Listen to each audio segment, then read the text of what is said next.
อัปเดตสภาพอากาศประจำวันที่ 8 ธันวาคม 2025 อากาศโดยรวมนี่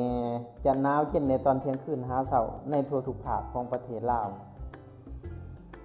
มาเบิ่งทางภาคเหนือนี่อากาศหนาวเย็นในตอนเที่ยงคืนหาเช้าอุณหภูมิอยู่ที่ 12-15 องศา ตอนเที่ยงอยู่ที่ 18-22 องศา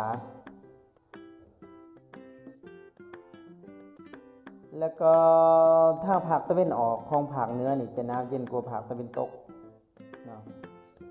อุณหภูมิจะลดลื่นกันนี่ประมาณ 2-3 องศาพุ่นแหละแล้วก็จะมีลมพัดในระดับปานกลางในช่วงสวยหาแล้งมีเมฆปกคลุมอยู่ทั่วไปปกคลุมหนาแน่นนี่แม่นอยู่แขวงสัญญาบุรีตอนใต้ของแขวงสัญญาบุรีแล้วก็แขวงหัวพัด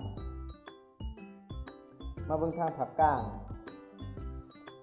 อากาศจะหนาวเย็นในตอนเที่ยงคืนหาเช้าอุณหภูมิอยู่ที่ 15-18 องศาสำหรับแขวงเวียงจันทน์แขวงบุรีคำไส้แขวงคำมวนนี่อากาศจะหนาวเย็นกว่านครหลวงและก็แขวงสวรรณเขตประมาณ 2-4 องศาพุ่นแหละส่วนแขวงไสสมบูรณ์นี่หนาวเย็นเทียบเท่ากับภาคเหนือแล้วก็จะมีลมพัดแห้งอยู่แขวงบุรีคำไส้แขวงคำมวนแล้วก็แขวงสวรรณเขตลมแห้งจะพัดในช่วงกลางเว้นเนาะ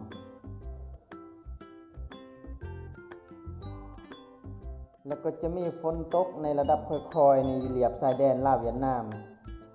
ในช่วงกลางเว้นเนาะ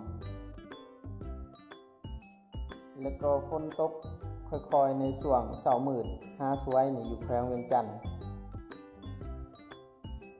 แล้วก็จะมีเมฆปกคลุมอยู่ทั่วไป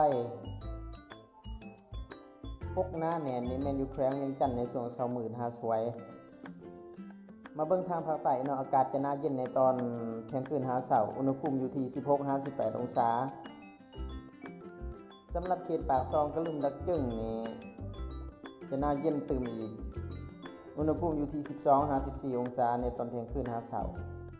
แล้วก็จะมีลมพัดในระดับปานกลางหาพัดแห้งในตอนสวยหาค่ำมีเมฆปกคลุมทั่วไปปกหน้าแน่นนี่อยู่เมืองวาปีเมืองกะลึมดักจึ้งเต่าอิสมวย